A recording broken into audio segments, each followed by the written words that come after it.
So, what makes you think you're entitled to citizenship? What have you done to earn it? This sounds awfully familiar. Citizenship is a privilege. We don't grant it to people because they think they deserve it. What have you done for the United States? Join the Mobile Infantry today and save the world. Service guarantees citizenship. Would you like to know more?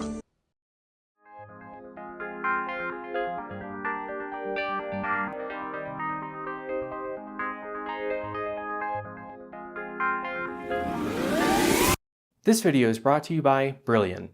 The Constitution gives Congress the power to make rules about who can become a citizen in a process known as naturalization. The first law to address this was the Naturalization Act of 1790. You had to live in the United States for 2 years, live in your current state for 1 year, and be a free white person of good moral character. That's how we started. So when the Constitution says we the people and guarantees them certain rights, they're talking about free white persons of good moral character. Over the centuries, that definition has expanded, but there have always been people who want to keep it restricted. And when you're talking about expanding or restricting, you're talking about immigration. I am a US citizen. I didn't have to do anything to earn it. Were you in the military like my dad and grandfather? Yes, but luckily for her, we don't live in a semi-fascist military Starship Troopers Republic dictatorship federation, so that doesn't matter. My parents were citizens and I was born in the United States. You only need to meet one of those requirements to be considered a naturally born citizen, meaning you were naturalized as soon as you were born. The 14th Amendment, quite possibly the most important and overlooked amendment, guarantees birthright citizenship. It was part of the Reconstruct Trio, a term I just made up for the 3 amendments passed after the Civil War that made all recently freed slaves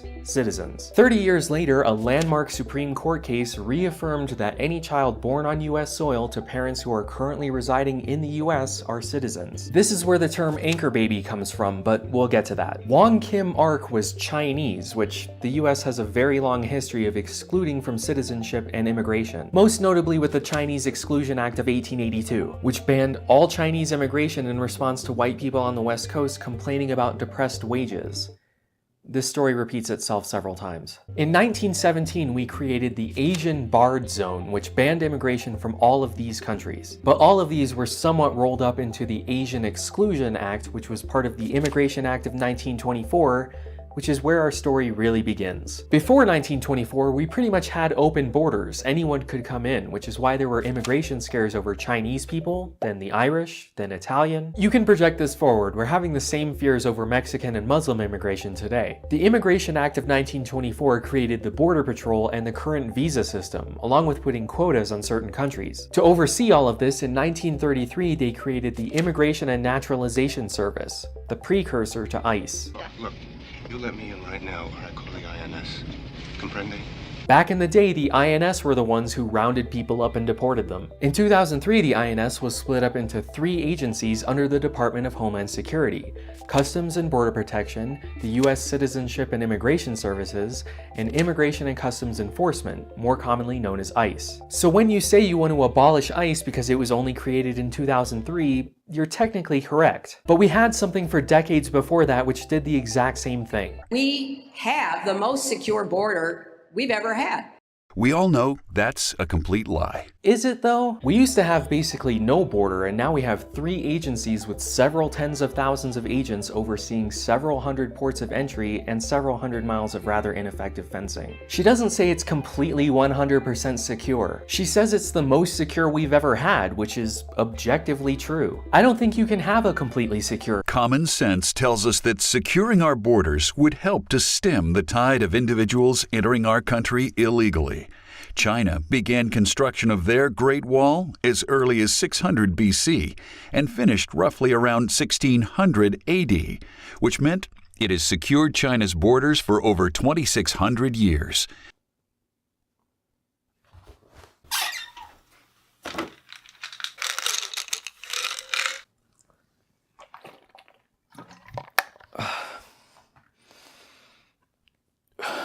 Here's just a small list of times China has been invaded over the last 2,600 years, including the Mongols, which were the primary people they wanted to keep out. So unless you're proposing building something even more— This is America's Great Wall, and it will be fully manned from coast to coast, 35 feet high, 20 feet wide, and 2,000 miles long. Along the border wall, we'll have underground sensors that are so sensitive that we could hear a mouse dig. We'll also have motion detectors and infrared cameras along the south side of the wall. We'll have guard towers every 25 miles with a border patrol and sheriff station with quick response airports. Okay, even Trump isn't proposing something that over the top. What he's actually proposing is just more fencing, just like what we already have along several hundred miles of our border. What is the problem with the wall anyway? The problem is that a wall, especially like the one they're proposing, would be crazy expensive in an attempt to solve a problem that isn't really as bad as you think. Whenever the economy turns bad, without exception, we blame immigrants. Politicians stoke fears of job loss and crime in order to get votes. Over 94 million Americans not in the workforce.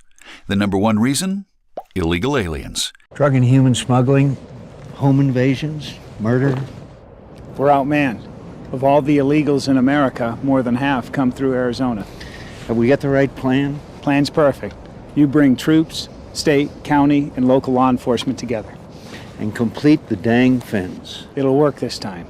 Sure it will, buddy. That was 2010. Illegal border crossings have gone down, but it's not because of the still incomplete fence. There are a lot of subtle misconceptions in that ad that make the problem seem much worse than it really is. The total from 1987 to 2015 is 70 to 120 million illegals crossing our borders in the last 28 years. Wow, that's more than a third of the country then. The US Census Bureau counts illegal immigrants. As of last year, there were 325 million people in America, and of that, 11.5 million illegals. Also known as unauthorized or undocumented immigrants, which is the name I'll be using from now on. That number has been falling since 2007, and only half of them crossed the border illegally. They're suggesting that there's an additional phantom 50 to 100 million people living in the US without anybody noticing. You can go to any public school in the United States where you'll see who is responsible for the new baby boom. It's not Americans. Holy racism, Batman! How could we be white supremacists if most of the 2 million that the president wants to give amnesty to are not white? Did she really just play the "how can I be racist if I have a black friend" card, but for DACA? We've since granted 6 additional amnesties to date, with our government pushing for another amnesty called DACA. Alright, now that we've waded through the muck and discussed some of the background, we can start talking about actual policy. Here in America, there are citizens and a second class of citizen. Second-class citizens? There is no such thing as a second-class citizen. You're either illegal or a citizen with all the rights and privileges that go along with it, including the right to vote and the right to pay taxes like the rest of us. I honestly don't know how she can say that with a straight face. She used to be a judge. She should know that there are citizens who can't vote and non-citizens who pay taxes. There are also legal residents of the United States who are not citizens. This is a green card and it's given to lawful permanent residents, and it only lasts 10 years, which I guess is permanent? It's also referred to as a path to citizenship, since holders are usually going through the process of naturalization. Most people who have these get them through the family-sponsored path rather than the employment-based, but we'll get to that. Amnesty is when we tell a certain group of people who are here illegally that they can apply for legal permanent residency and get a green card with the assumption that they will eventually become citizens. The Deferred Action for Childhood Arrivals, or DACA, is a kind of amnesty program given to a very specific set of undocumented immigrants.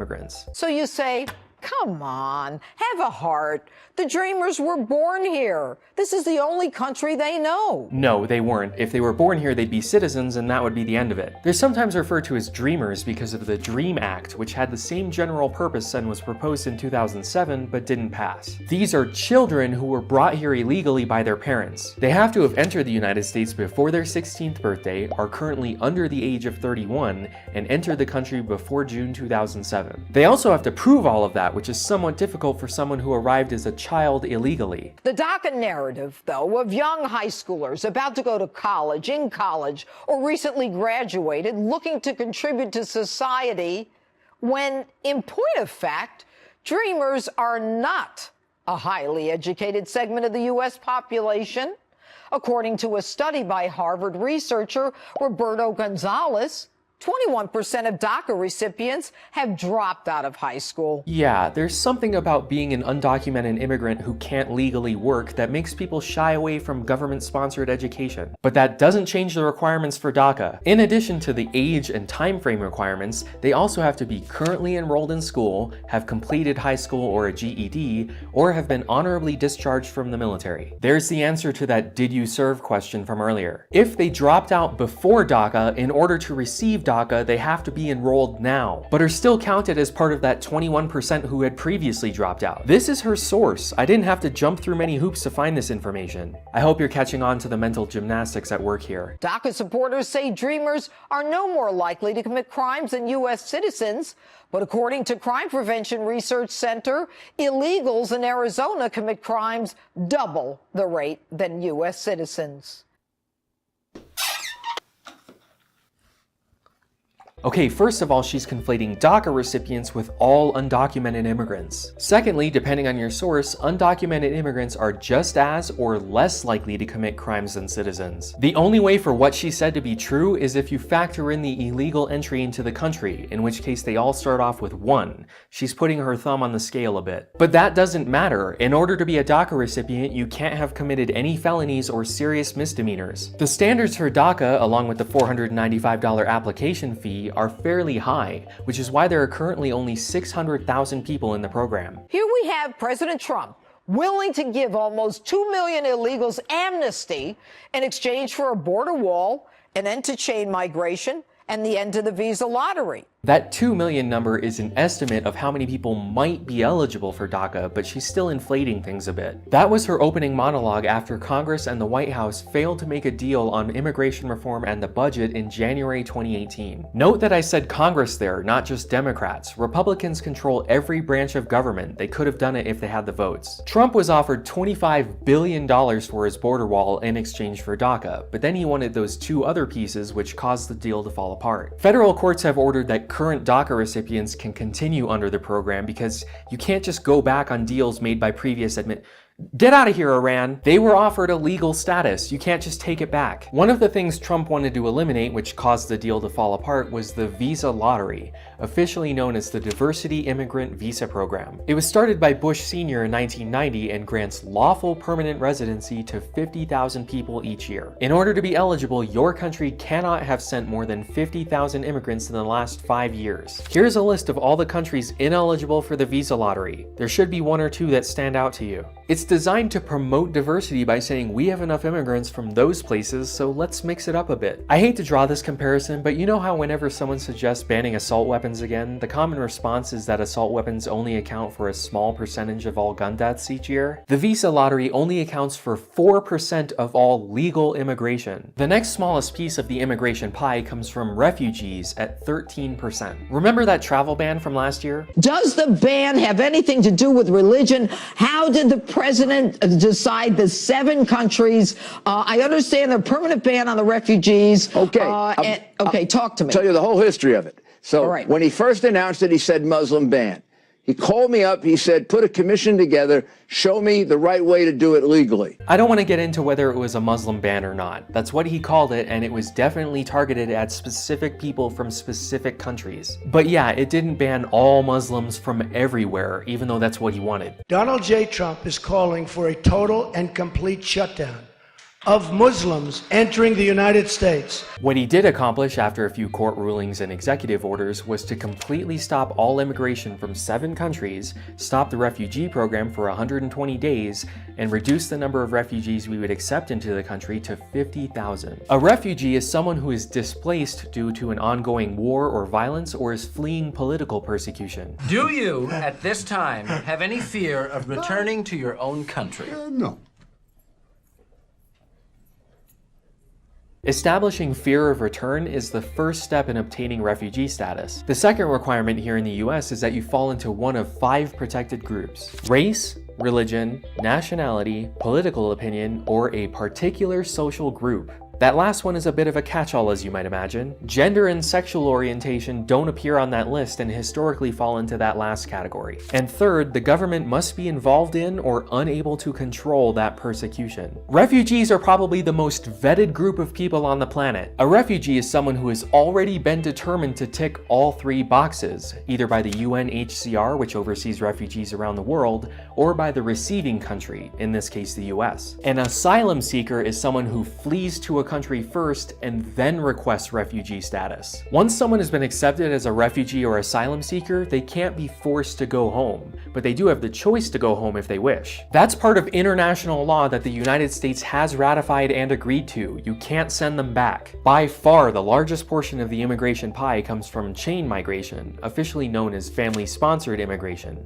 accounting for 67% of all legal immigration. If you are a citizen and you go to another country and marry someone, they get to come back with you. If you have a kid with that person first and then come back, that kid is automatically a US citizen because you are. And if you divorce your spouse gets to stay because of their relationship to that citizen. So now we're back to talking about anchor babies. If you come to the United States illegally and you have a child, that child is a US citizen, and by your relationship to that child, you get to stay. 2/3 of all family-sponsored immigration is due to a direct, immediate family relationship to a US citizen. When people complain about chain migration, they make it sound like aunts and uncles and cousins all get to come over too, which just isn't the case. There are a few rare exceptions, but it's not as prevalent as you might think. Spouses and children are a given, we all understand that, and that's the vast majority. Parents make sense if you're under 20 or they're elderly dependents, but these people don't automatically become citizens. They get a green card and they can go through the process if they choose. That process is not easy, by the way. Among many requirements, they have to have had a green card for 5 years and be able to read, write, and speak English.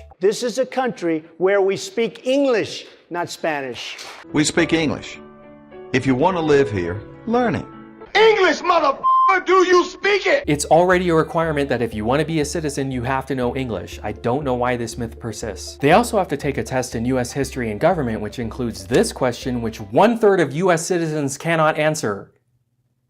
What the 12% of our immigration comes from non-immigrant visas. This is also where the other half of our illegal immigration comes from. People who entered the country legally through passport control and customs and everything and then just stayed. No border wall is going to stop them. If you're coming from one of these countries, you don't need a visa at all if you're staying for less than 90 days. But if you do need a visa, there are currently 88 different kinds for just about every letter of the alphabet and several combinations of letters. A is for diplomats, A1 being the diplomat, A2 is their family, and A3 is anyone who works for them. B is for temporary travel for business or pleasure.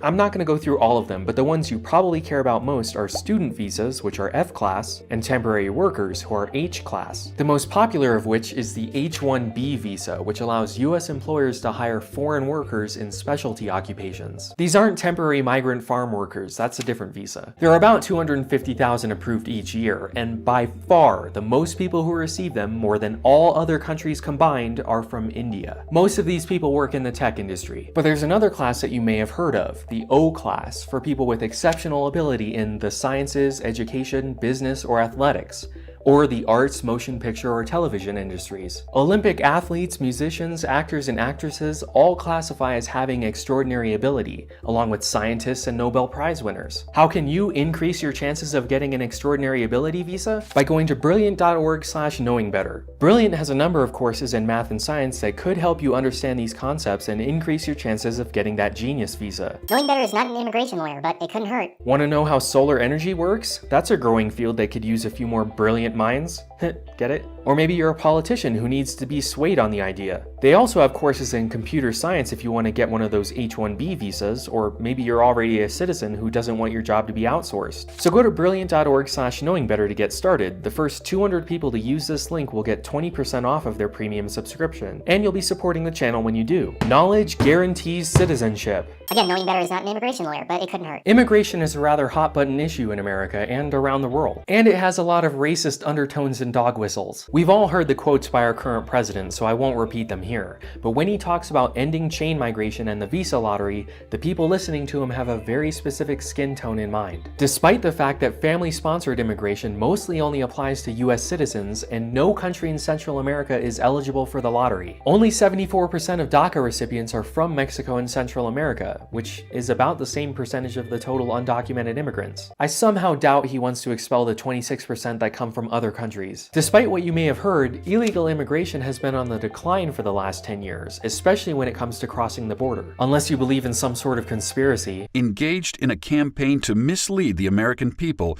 into believing that our borders were secured and manipulated the data on the Border Patrol apprehension chart from 2000 to 2016. Instead of arresting 1.6 million illegal aliens per year, they have only been arresting 333,000 per year. Yeah, it's definitely not because after 9/11 we changed things and created several new agencies or anything. The requirements and costs of legal immigration, along with the fact that people from several countries can't even apply, should help you understand why some people might choose to take the more dangerous illegal path. Regardless of what you think of these people, they are still people. So let's have this debate with a little more understanding of what these programs, their limitations, and numbers actually are, because now you know better. I'm not going to ask what programs or issues you think we should end, because I know you're going to tell me already, along with reassuring yourself that you're not racist. I'd like to give a shout out to my newest legendary patron, Joseph. If you'd like to be on this list, head over to patreon.com/knowingbetter, and don't forget to naturalize that subscribe button, follow me on Twitter and Facebook, and join us on the subreddit.